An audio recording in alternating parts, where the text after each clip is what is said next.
Goeiedag, geliefde. Het jy geweet, daar is agente van Satan wat jou wil afrokkel van die ware Jesus en jou wil weglei na 'n vals Jesus. Hierdie Satans meelopers wil jou verwar en deurmekaar maak met 'n vals evangelie.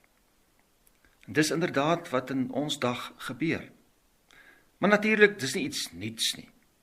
Die apostel Paulus waarsku reeds op 'n passievolle wyse die gemeentelede van Korinte teen presies hierdie soort misleiding.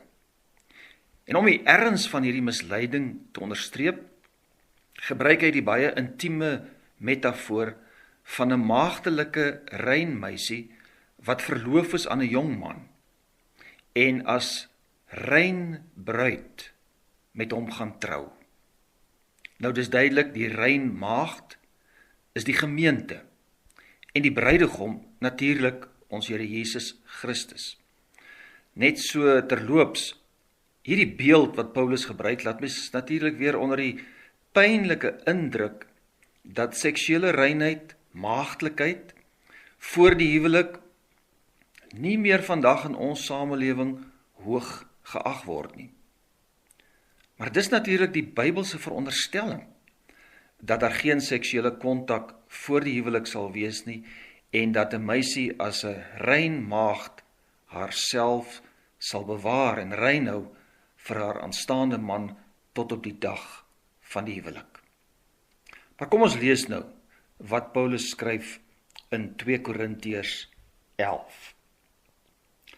As julle maar 'n klein bietjie dwaasheid van my sou kon verdra my tog maar, want ek is jaloers oor julle met 'n goddelike jaloesie, aangesien ek julle aan een man, aan Christus verbind het, om julle as 'n rein maagd aan hom aan te bied.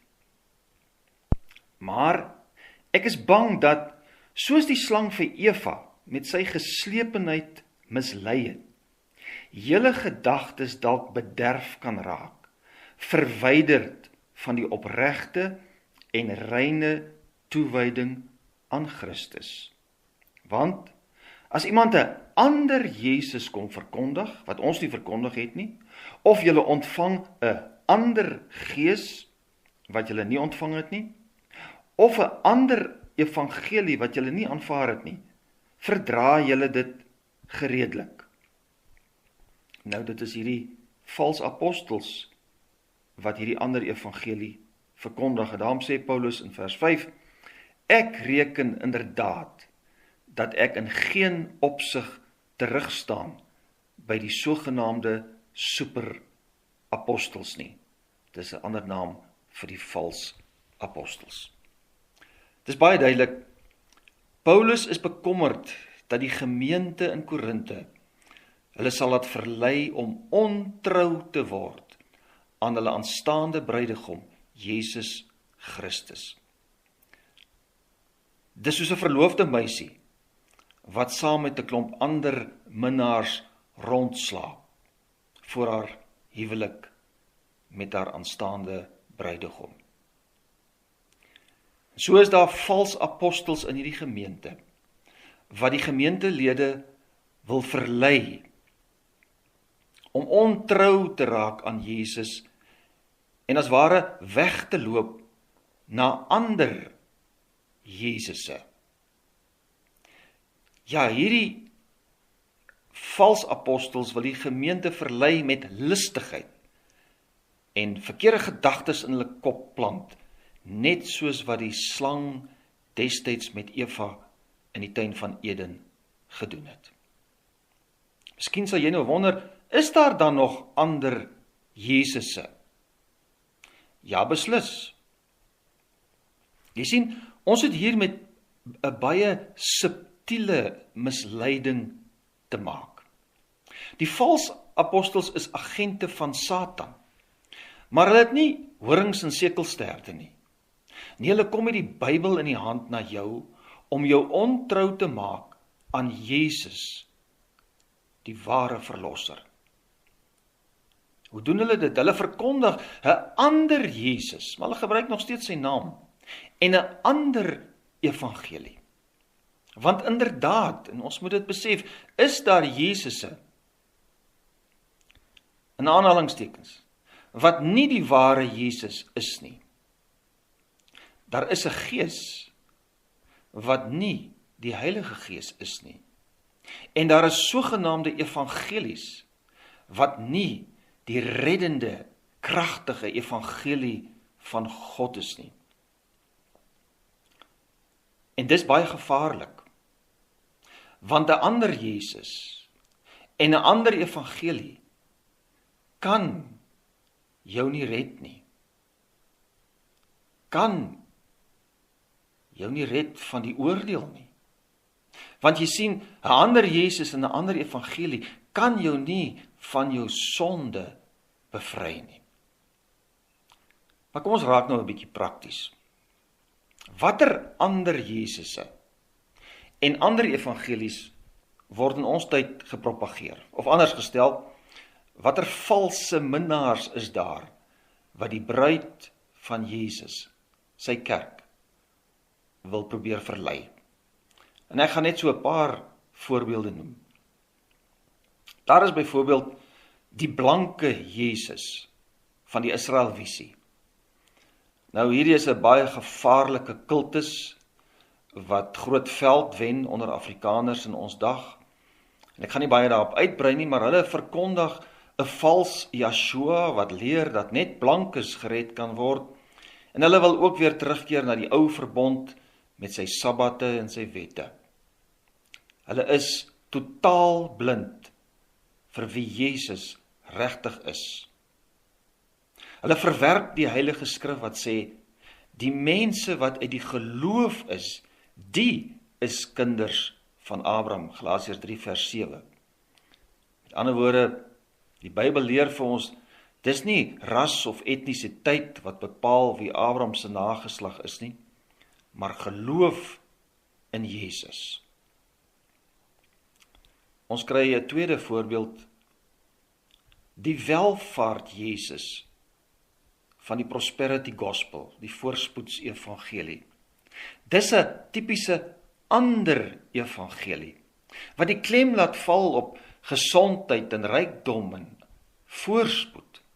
En natuurlik is baie gewild in ons dag, want alle mense wil van nature mos nou graag ryk en gesond wees. Min mense stel mos nou werklik belang in die bevryding van sonde en 'n heilige lewe. Maar dis 'n vals evangelie. Die prosperity gospel vergeet heeltemal wat Jesus vir sy disippels gesê het.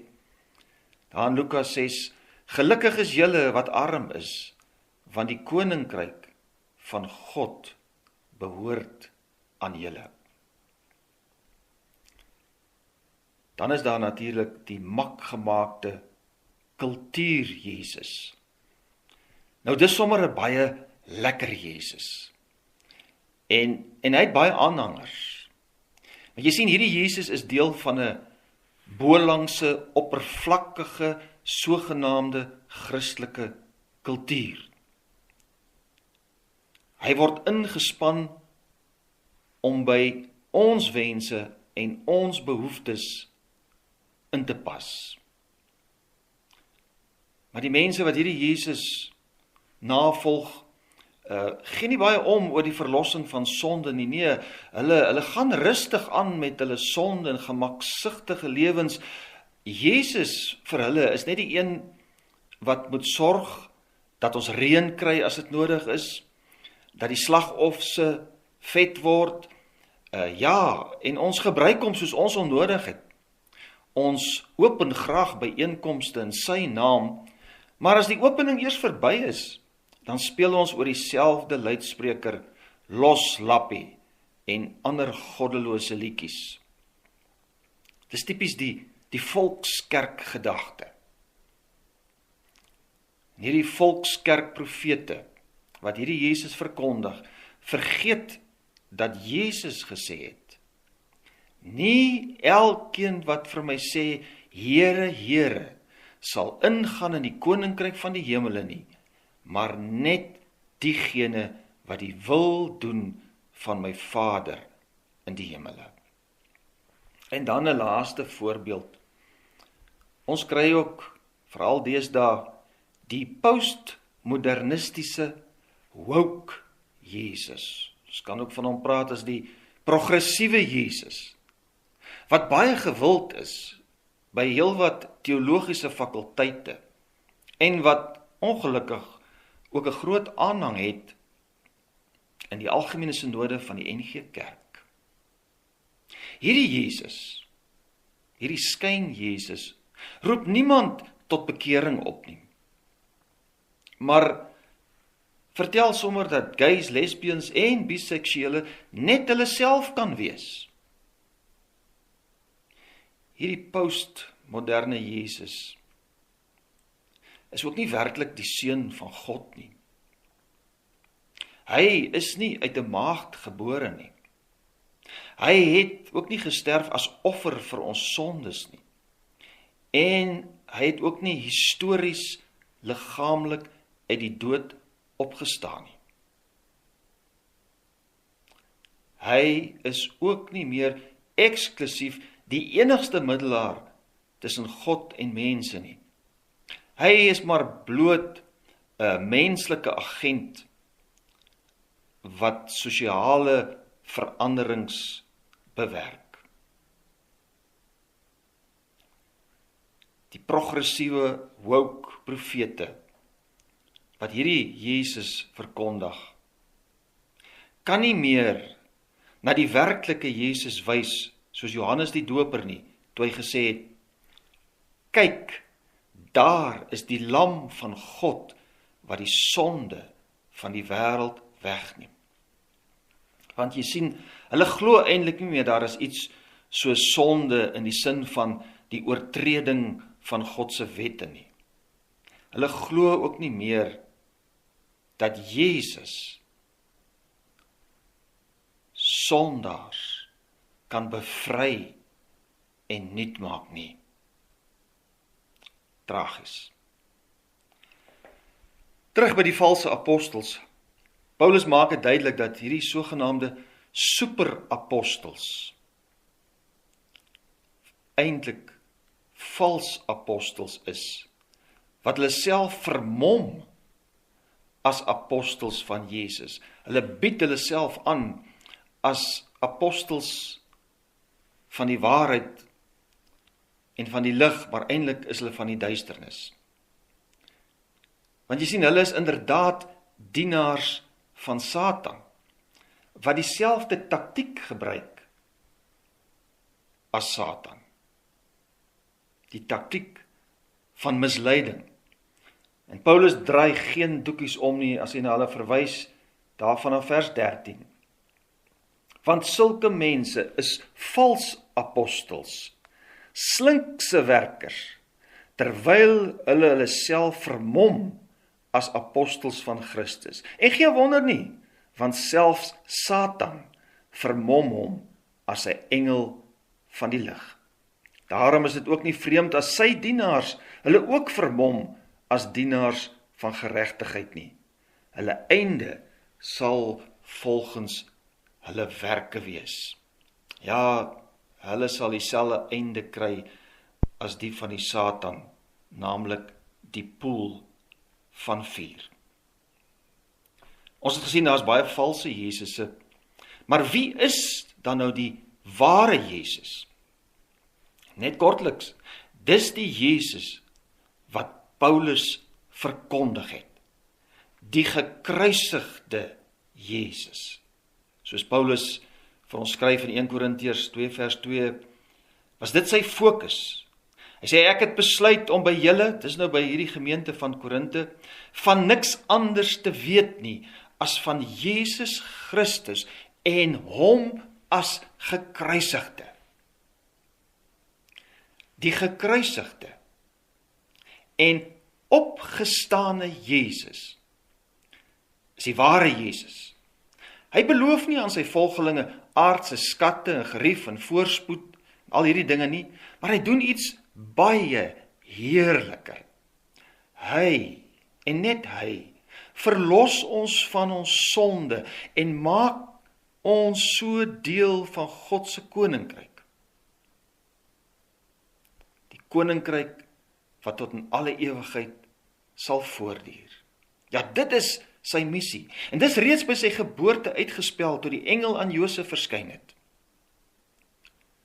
Wat het die engel gesê? Sy, dis Maria, sal geboorte gee aan 'n seun, en jy moet hom Jesus noem, want hy sal sy volk van hulle sondes verlos. Ken jy hierdie Jesus? Dis wat tel. En as jy hom ken, volhard op die pad en moenie jou laat mislei deur die valse apostels nie. Mag die Here ons help. Amen.